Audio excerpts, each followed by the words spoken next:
Kung wala nang ganap ang pagmamahal ay di na kailangan pang dalawang puso'y magkasama. Kung wala nang tamis sa damdamin na pag-ibig ay hayaan na puso ay mag-isa.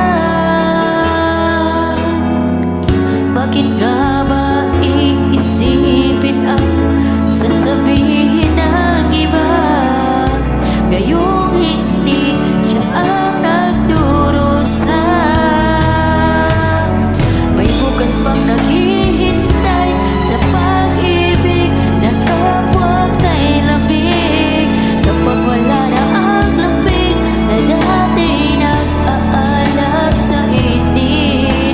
Kapag ang puso ay napagod na't wala na ang pananamig, hindi ba't mabuting magkawalay?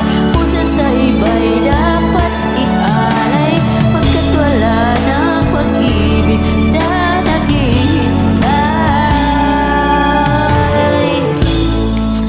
Bakit pa ba ganon?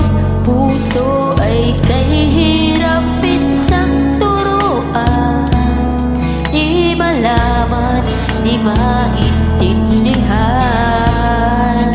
Kung wala nang ganap ang nadal